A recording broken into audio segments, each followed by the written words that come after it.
Welcome to Music Forever, a podcast by the New Horizons International Music Association. I am Irene Cohen.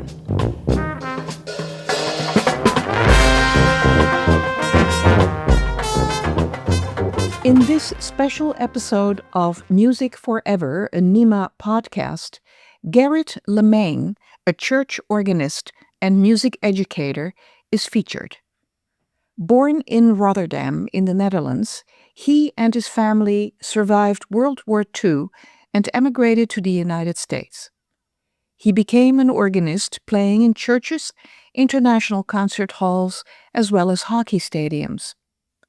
He directed high school and college vocal ensembles, and in addition to his United States music education, he also studied organ improvisation in the Netherlands.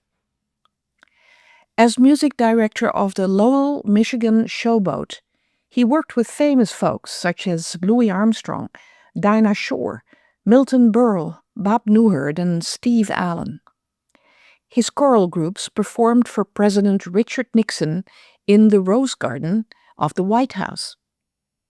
His groups also performed in the Lincoln Memorial, Walter Reed Hospital, Arlington Cemetery, and West Point Military Chapel. His organ concerts were broadcast over Luxembourg radio, and his numerous recordings have been enjoyed around the world over the Armed Forces Network. His dream lived on in founding and directing the Woodbury Chorus and Orchestra in Woodbury, Minnesota, raising hundreds of thousands of dollars for area food shelves. His groups performed in European cathedrals as well as little county churches. With humor and humility, Gerrit reads one of his stories, A Dream Realized, his journey in becoming a young organist who ends up playing at the Luxembourg Cathedral. His books, Gerrit's Notes, a compilation of essays, Volume 1 and 2, can be purchased on Amazon and are free for Kindle Unlimited subscribers. All proceeds will go to local food shelves. Enjoy. Hello, I'm Gerrit Lamain, and I'm coming to you from the sanctuary of St. Stephen's Lutheran Church in West St. Paul, Minnesota. St. Paul is a sister city to Minneapolis, and I am the assistant organist at St. Stephen's. I want to begin by thanking Dr. Irene Cohen, who's the past president of NHIMA, the New Horizons International Music Association. This 30-year-old organization is the umbrella organization of about 200 New Horizons bands, orchestras, and choirs worldwide, and about 12,000 people make music with the New Horizons groups. Ms. Cohen was inspired when she listened to my interview on WMPR's Minnesota Now program with Kathy Wurzer. Dr. Cohen contacted me right away, and we discovered that we had much in common. We were both born in the Netherlands, and we both still speak Dutch, and we're both musicians who love sharing our craft with others. I have a sister who lives in a senior housing facility in Norwich, Ontario, which is not far from London, Ontario, where Ms. Cohen lives. Shortly after my NPR interview, I was planning to make an annual visit to visit my sister in Norwich. I and my daughter, Carla Latham, stopped in London, Ontario, and had a delightful lunch with Ms. Cohen. And we decided that a meeting to formulate my doing a Zoom program for New Horizons would be feasible. That meeting took place early this summer, and today's program is the result of that meeting. I have thought a lot about what I could contribute to this august body of music makers. Surely I cannot pretend to add to the musical expertise of the countless musicians that make up this unique and varied group. So I decided to share some personal highlights of my musical journey in the hope that it may further inspire you as you, with your talents, inspire others. I want to take a little of your time to talk about dreams, and one dream in particular. From my early youth, living next door to the large church in Rotterdam, the Netherlands, where my dad was the pastor, I was aware of organ music and the power that it had over me. You see, our home, the parsonage, was just a few steps away from the side entrance to the church. And when those doors were open, I could hear the organist practicing, and I would sneak into the sanctuary and quietly sit in one of the pews and listen. It was so beautiful. Sometimes the organ would sing like an angel, and at other times it would roar as if God was angry. It was almost scary. But as I listened, I pretended to be making those sounds and moving my fingers over the keys of the organ. And I began to think, someday. We had a beautiful pump organ in our home, and of course, this was way before electronic organs. Our organ needed to be pumped to create the air that would flow over the reeds to make the sound. I desperately wanted to play the organ, but where could I start? No one in our family was an organist. I asked my Uncle John to help me. He was a nautical engineer, and he was living with us while he was employed for a large shipbuilding firm in the Rotterdam harbor, not very far from where we lived. I knew that he was really smart, and if anyone could help me learn to play the organ, he was obviously the one. When I asked him, he laughed, and he said, "No, Gerrit, I don't know anything about that. I'm not an organist." But I, being persistent, pestered him, begged him to help me. And finally he gave in and he said, "Okay, I'll try. One time." After all, he said, "How hard can it be?" He said, "Maybe I can get you started." I was delighted, and we went over to the organ. That Sunday morning, during the church service, we had sung one of the psalms that everyone, even little kids, knew from memory. I pedaled the organ, and Uncle John pushed down on a white key, sort of in the middle of the keyboard. And he pushed the key down 2 times, and guess what? He had played the first 2 notes of the song. Then he had to find the next one, which was a little higher, and he played the 3rd key. And then he went on to play the next higher key again, and he was right again. And he was beginning to like it.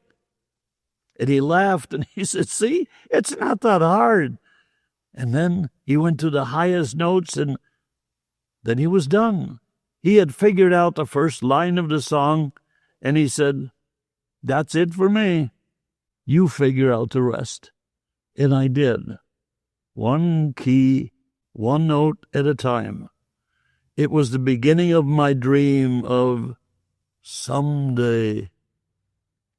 Needless to say, it took many years to broaden my playing ability. All my playing ability was by ear because I couldn't read music.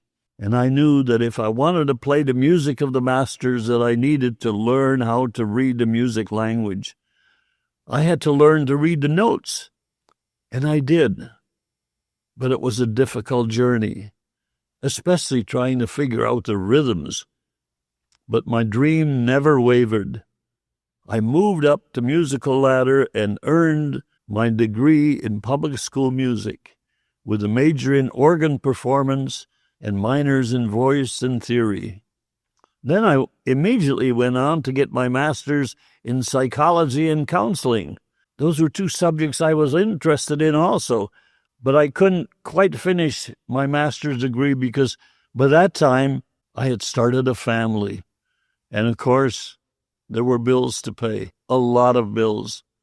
Fortunately, Forest Hills High School in Grand Rapids, Michigan, had an opening for a combination high school choir director and counselor for the 9th, 10th, and 11th grades.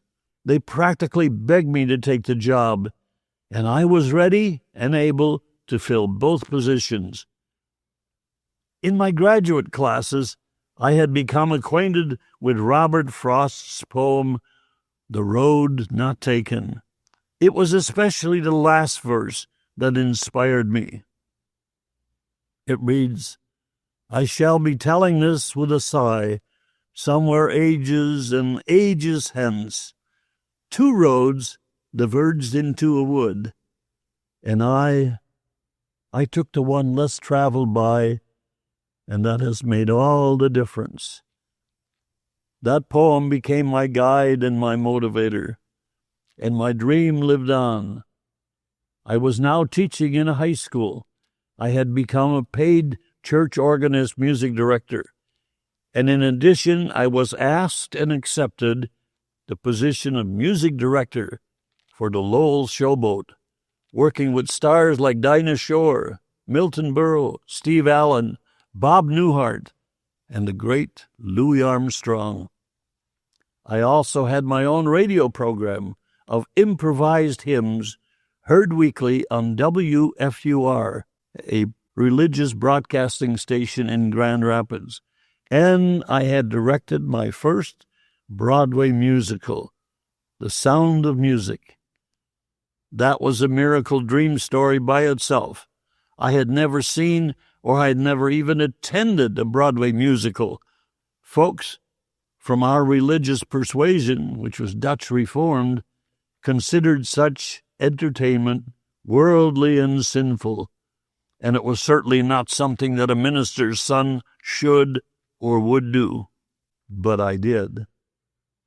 On one of my travels back to the Netherlands, I heard an organ concert in the Oude Kerk, the old church in Amsterdam, by the world-renowned Dutch organist Fyke Asma. I was spellbound. There were over 2,000 enthusiastic organ lovers in the audience, and when Fyke, for the finale of the concert, played his teacher's arrangement of A Mighty Fortress Is Our God, over 2,000 voices joined him in song, and the biggest dream of my life was born. It filled my soul. Someday I would play Bach and other composers, including Fyke Asma, in a European cathedral. And maybe I would even have a chance to study with Fyke. That dream never became a reality, but it was fulfilled in a different way. I was asked to be Fyke's chauffeur and organ assistant for one of his American tours, and I can say that I actually received private tutoring from this great master while I spent a week with him on tour. In 1981, while visiting family in the Netherlands, I had traveled to Luxembourg especially to hear the cathedral's organ and possibly even meet the incredible artist, organist, Maestro LeBlanc. I had made reservations for the Cravat Hotel right around the corner from the Luxembourg Cathedral, and I knew that there would be a 5:30 Mass on Saturday evening. So I spent the afternoon visiting the cathedral and just looking around, but by 5:15 I was seated in a pew near the center so that I could hear and enjoy the sounds of that beautiful organ. And when the music began, I was transfixed. It was more than beautiful. Some of the sounds were truly heavenly, and others majestic and almost overpowering. I had originally heard that organ on a recording that I had purchased, but the actuality was beyond description. Of course, the Mass was in French, but the music was universal, and it filled my heart and my soul. When it ended, I quickly went to the stairway that led up to the organ loft. I knew that that was holy ground and really off-limits to inquisitive tourists. But I waited anxiously, and then I heard footsteps approaching. A young man, carrying a briefcase, came down the stairs, and when he saw me, he said in perfect English, "May I help you?" I began to tell him that I was an American organist and had heard a recording of Maestro LeBlanc, and I was there to possibly greet him and shake his hand. The young man smiled and said again in perfect English, "I am Dean Spielman, and I'm a student of the maestro. I played a service today. You see, the maestro is getting older, and he only plays the Sunday morning Mass." I complimented Dean on his beautiful service playing and told him that his improvisations carry the imprint of the maestro. He thanked me, and then he asked, "Are you going to be in town tomorrow?" That was one of those Robert Frost moments. I had really planned on catching the evening train back to Brussels and then back to the Netherlands. I had planned on spending the weekend with my brother and his wife and his 2 daughters, but I heard myself say, "Yes, I'll be here tomorrow." Dinah replied, "I usually meet the maestro at his apartment, and then together we walk across the square to the cathedral entrance. Be here tomorrow at 10, and I will introduce you to the maestro." He then reached out for my hand, and he said, "Please excuse me. I have a meeting that I must attend. Goodbye, and I'll see you in the morning." I slowly walked back to the Cravat Hotel and indulged in a lovely dinner, and then I went to bed. Tomorrow was going to be one of the most momentous days of my life. I knew it. I just knew it. I had brought my travel alarm clock with me, and I set it for 7 a.m. I did not want to be late for my opportunity to meet the maestro. I showered, had breakfast, and then I walked over to the front of the cathedral. The city was still at rest. The weather was beautiful, and I was like a little kid on his birthday morning. From far away and nearby, church bells tolled a Sunday morning invitation reminding parishioners, "Come to Mass, come to Mass." By now it was almost 10 o'clock, and as if on cue, a small group of people was approaching, and in the center of the group was a rather distinguished-looking older man. A cape, not a coat, was draped over his shoulders. On his head he wore a beret, not a hat, and in his hand he carried a cigarette in a cigarette holder. For a moment I thought that I had perhaps unknowingly stumbled onto a French movie set. But then I saw Dean Spielman, the young man who I had met yesterday in the cathedral, and he was talking with the maestro, and he pointed in my direction. The maestro smiled and motioned for me to come to him. This was my moment.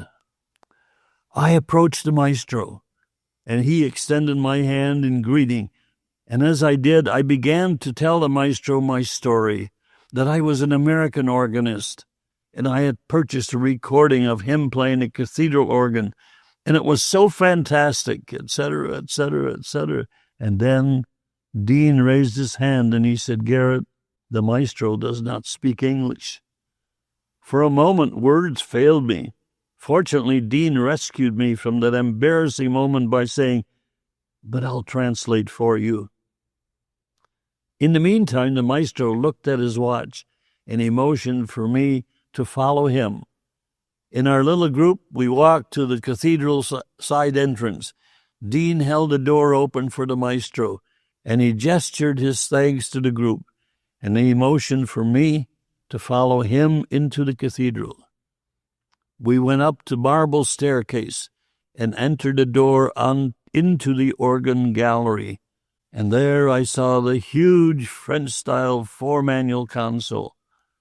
Maestro LeBlanc pointed to a chair nearby and motioned for Dean to put the chair right next to the organ bench, and then he motioned for me to sit on the chair right next to the bench so that I could observe him while he played. During Mass, when the maestro was not playing, he was asking questions of Dean, and he would then translate and relay the questions to me, and I would answer, and Dean would translate and then relay those answers to the maestro. Then came a complete surprise. When communion started, the maestro turned to me and pointed to me, and then pointed to the console. He was inviting me to play during communion. I almost had a heart attack. I shook my head and I said to Dean, "Please, thank the maestro for the honor of his request, but I traveled here to hear him play, not to hear me." The maestro smiled, and he began another one of his beautiful improvisations. After Mass was finished, there was more talk between the maestro and Dean, and then Dean turned to me and said, "The maestro would like to know, would you like to play a concert in the cathedral next summer?" Somehow at that moment, the last line of Robert Frost's poem, "Stopping by a woods on a snowy evening," came to mind again, as they had so often in my life. And I chose the one less traveled by, and that has made all the difference. I was given the opportunity to fulfill one of my life's biggest dreams, to play an organ concert in a European cathedral. To say no would perhaps close a door that might never open again, a chance of a lifetime. To say yes would mean embarking on an unknown journey with no guaranteed outcome of success. I knew that it would mean encountering countless difficulties and problems that I could not now foresee. Was I even capable of meeting these challenges and overcoming them in the end, prevail, and make my dream a reality? Did I have the talent and the fortitude to complete the journey? All these thoughts flashed before me. I looked at the maestro and I looked at Dean, and they both nodded their encouragement. And then I heard myself say, "Yes, I do want to play my first European concert in this cathedral, for the maestro and for you. And I thank you from the bottom of my heart for this great honor, and I promise you that you will be proud of me next summer." Dean relayed my message to the maestro, who smiled and nodded and shook my hand. Dean then relayed the maestro's instructions. As soon as I was back home, I should prepare the following for the maestro. It was a resume that he wanted, with schools and colleges and universities I had attended, courses I had taken and grades received, and schools where I had taught and recommendations received, concert programs I had played or had conducted, churches where I was now employed or had been employed, recordings that I had made, awards or citations that I had received. In other words, considering that they had not heard me play, the maestro needed proof that in his estimation I was capable of performing in the cathedral. As soon as all this information was together, I was to send it by express airmail to the maestro, who would then determine whether I would receive his invitation to concertize in the cathedral. It was now summer 1984. I had just received my letter from Dean Spielman, the assistant organist at the Notre Dame Cathedral in Luxembourg City. Maestro Albert LeBlanc was inviting me to come to Luxembourg next July and play an organ concert in the cathedral. It would be part of the Luxembourg Classical Summer Music Festival. I sat and stared at the letter for the longest time, thinking that maybe it was time to wake up. Maybe it was just a dream. But then I realized that it was reality. I was going to play in Europe. For most American organists, such an invitation is something you dream about, something that very seldom ever becomes a reality. This was my dream. This was my reality. So I said to myself, "Self, get up, dream later. You have work to do." After I had left Luxembourg and before I even returned home to the Upper Peninsula of Michigan, I had prepared a to-do list, and it was really long. The first thing I had to do was contact with a really good organ teacher, someone who I admired and someone with whom I could work. I had someone in mind. Ed Berryman was his name, and he was the organist of Westminster Presbyterian Church in downtown Minneapolis. I had met him on a couple of occasions, and I had heard him play. He was my guy. One of the reasons for my choice was that I needed someone who loved both classical and romantic styles of music. I already had my recital program made up, and I didn't want to fight with a teacher over what I wanted to play. I needed a teacher to work with me on playing technique, interpretation, and registration. It had to be someone who would be passionate about giving his all and who would really want to guide me to make my impossible dream become a reality. I called Ed, and after we exchanged the usual pleasantries, I asked him if he would be willing to accept me as a student. He was very nice, but he said, "No, I'm not taking on any additional students. My schedule is really full, and I'm getting a little older, so I have to say no, but thank you for asking." I was disappointed, but not ready to give up without a fight, so to speak. A little flattery, perhaps? I told him that I wanted Europeans to experience the fact that Americans knew how to play classical and romantic organ music too, and that I, through his teaching, could carry that message to Luxembourg. I told him about my whole Luxembourg experience and about meeting and hearing Maestro LeBlanc.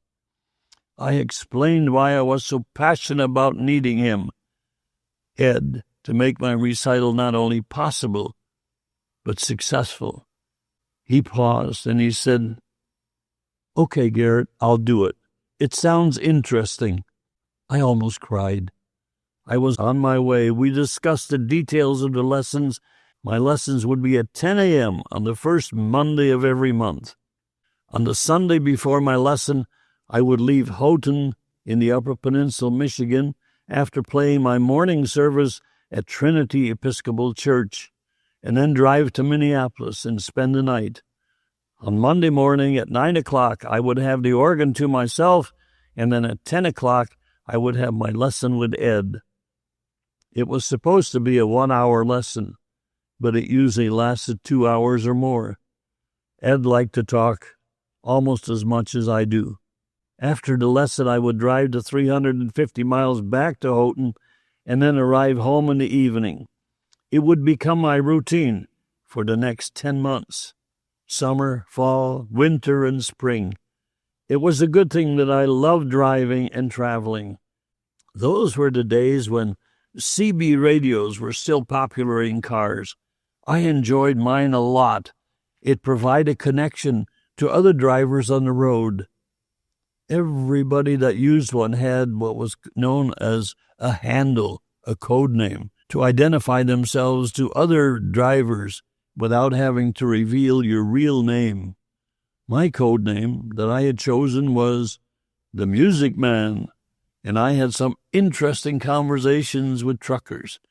None had ever talked with a church organist, or a Dutchman, or someone who drove 700 miles round trip every month to have an organ lesson. But by the time we went into our separate directions, they all called me the good buddy. I had also made cassette tapes of my planned recital pieces so that I could study the music orally. It proved to be time well spent. The lessons with Ed Berryman went well. He was, as I knew he would be, a fantastic teacher.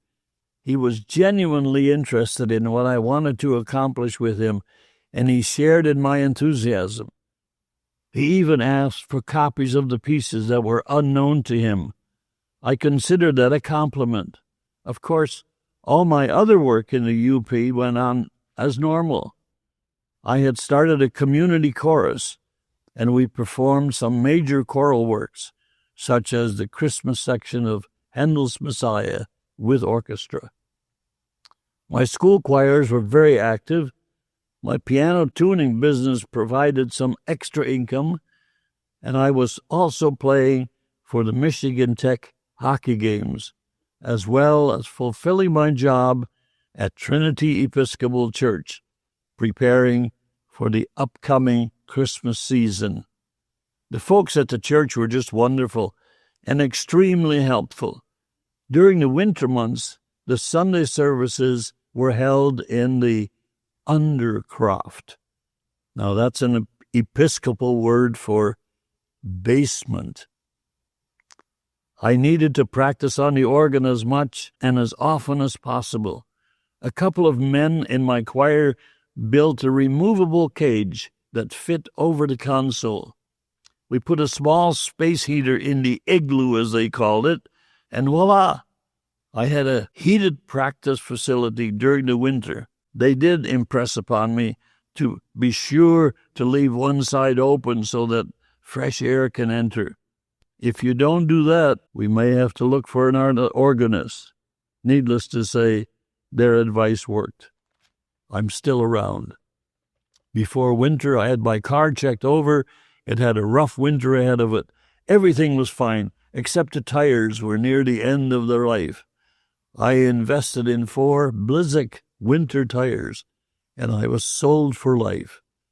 I knew I was ready for most anything. Some of the UP stretches were pretty lonely areas, and I wanted to be ready for the normal 200 to 300 inches of snow. Fall became winter, and the long winter turned into welcoming signs of spring. Many stories to tell about that period of my life, but they will have to wait until a future time. My Luxembourg time was approaching, and I made my plane reservations and ordered my Eurail pass and reserved my room at the Luxembourg Cravat Hotel. Throughout all this, I kept Dean Spielman informed of developments, and he, in turn, kept me up to date about upcoming Luxembourg developments pertaining to my recital. I was going to be in Luxembourg a week before the concert, and the cathedral closed every day from 12 noon till 2 p.m. That would be my daily practice time. An interview and pictures with a reporter from the daily Luxembourg paper would be from 6 to 7 p.m. on the day of the recital. I had arrived in the Netherlands a week before my recital, and I spent the weekend with my older brother John and his wife Hanke and his 2 daughters, Barbara and Simone. On Monday morning, I boarded my train for Brussels, Belgium, and from there my connecting train to Luxembourg City. My reservations at the Cravat Hotel had been verified, and my practice time in the cathedral was arranged. The cathedral closed between noon and 2 p.m., and that was my time to practice. Dean and I spent the first couple of days programming the organ. Now, for non-organ folks, that means that we could work out different sound combinations that the organ could make, and we could put those combinations into the organ's memory. And then for the next couple of days, I played through each song and became familiar with the sounds that we had selected. Dean knew the organ thoroughly, and he was a wonderful assistant and an advisor, but he was also willing to let me be the authority for the concert. He wanted me to play my recital with my sound selections. On Thursday, Dean brought in one of his friends to assist with the actual recital. His job would be to turn pages for me, as well as to take care of some of the preset sounds. It took several of us to do this little 1 hour long recital. Friday morning was our final run-through, and then I went back to the hotel for some much-needed rest and some alone time. A light supper followed, and then it was time to change into my tux, which I had brought from home. One more look through my music. I didn't want to have to deal with missing pages, and then it was off to the cathedral. The reporter from the Luxembourg paper had requested a pre-recital interview, and then the cathedral became quiet, very quiet, and I had some time for me and God. I thanked Him for this wonderful opportunity and acknowledged that I was the servant and He was the master. I thanked Him for His gifts and dedicated them to His honor and glory. And somehow, sitting alone in that cathedral, I no longer was alone, but I truly felt empowered and surrounded by His Spirit. Dean and my assistants came, and as with most performances, there were a few things to go over, and then, as I remember from working with Louis Armstrong, just before he went on, he would always say, "And now it's showtime." From the organ bench, it was not possible how many had come to the concert, but for now, that was not important. I had a job to do, and I owed whatever number were in attendance my very best. My first selection was a Fantasia in A minor by the ultimate organ master Johann Sebastian Bach. I knew that European audiences knew and loved Bach. It was the number one piece on the program, and it had to be perfect, really perfect. As I began, I could almost feel the audience's approval. This truly was music worthy of the cathedral. I did my best, and as the pages turned, my heart began to sing, and I just knew that I was not alone. I knew that many of you watching this program have experienced that same exhilaration, and it's an indescribable feeling. I approached the end of the piece. The train was approaching the station. 2 measures from the end, and the brakes were applied, and finally that wonderful dissonant chord that propelled Bach right into the 20th century. It resolved into a grand A minor finale. It was a negative that slid into a overpowering positive. I lifted my hands off the keys, and then there was nothing but silence. I almost said a word that should never be uttered in such a sacred place. I began to panic.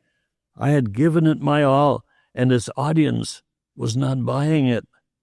And I had another 65 minutes of music left to play. Fortunately, Dean saw my expression, and he came to my rescue, and he said, "Gerrit, I'm so sorry. I should have told you. There is a tradition in the cathedral. We never applaud until the entire concert program has been played. I'm sorry. I should have told you." The dark clouds disappeared, and the sun began to shine again, and I took a moment to compose myself while my assistants readied the organ and my music for the next selection. It appropriately was a Bach choral prelude for the chorale, "God Be Merciful to Me." The organ voices sang the prayerful melody, and I almost stopped playing so that I could just listen. But that thought made me smile, because if I stopped, there would be no music. An aria by Handel showed off the beautiful string sounds of the organ, and it was followed by the Fantasia by Adolf Hess, and that was then followed by a setting of Siegfried Karl Ehlert of the hymn, "O God, Thou Faithful God." The soft flutes played a background harmony to the simple tune, which was sounded by a stunning oboe stop.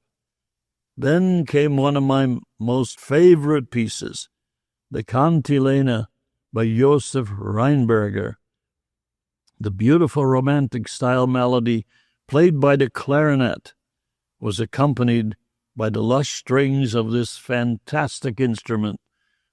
The melody soared and swept the listener along, up and down, higher and higher, till it finally reached the pinnacle, and almost regrettably descended into the accompaniment and disappeared into its own harmony.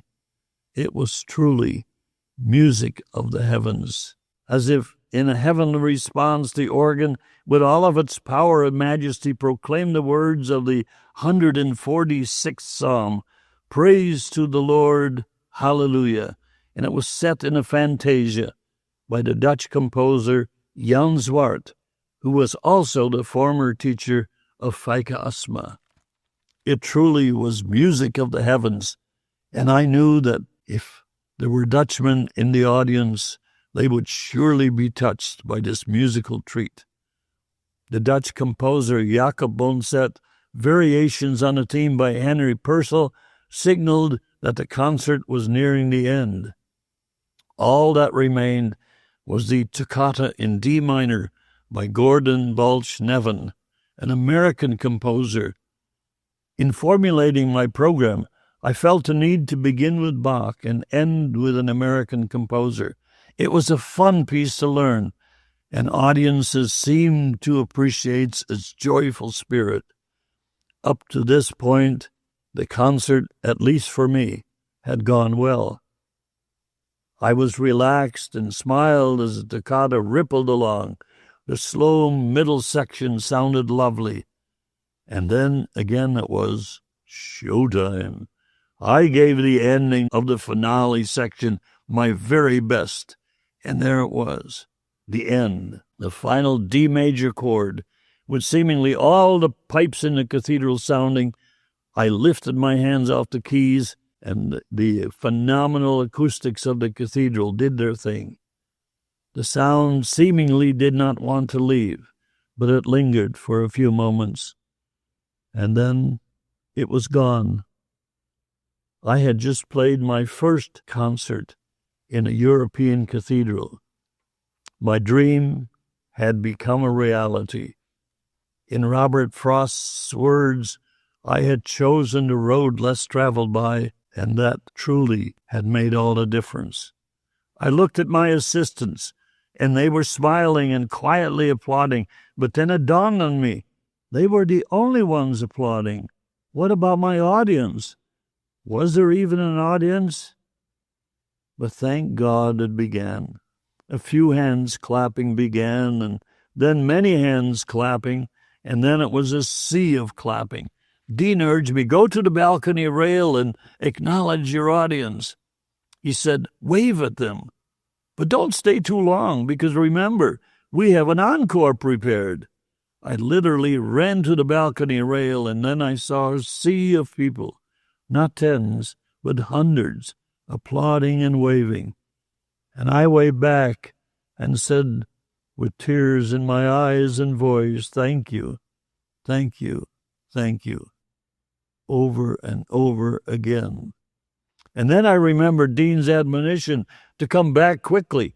I gestured to the audience with my fingers as if I were playing, and then I ran back to the organ and sat on the bench. Everything was ready, and I launched into the joyful grand choir, Praise God from whom all blessings flow, by the renowned French composer César Franck. It was a special request piece from Dean, and I felt honored to study and play it for him. It was a way for me to thank him for making this miracle moment possible.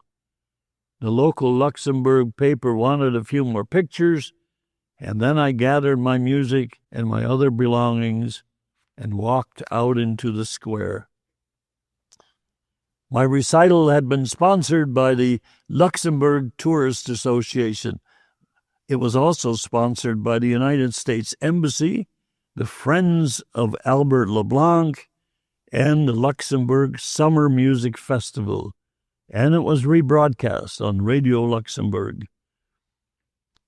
After my concert, my friend, the assistant cathedral organist Dean Spielman, finished his schooling in England and earned his doctorate in law with high honors. He then taught at the university in Luxembourg as well as a university in France. And from there he went on and he became the president of the European Council of Justice. Unbelievable. Unbelievable. Another cathedral assistant organist, as well as being a high government official, contacted me upon my return to the United States, and he inquired about the music that I had played and asked for information where he could purchase that music because it was not available in Luxembourg. And he also offered to line up future concerts in Luxembourg for me for the following summer, and he offered to be my chauffeur and guide. I became close friends with him and his wife and his 2 adult children.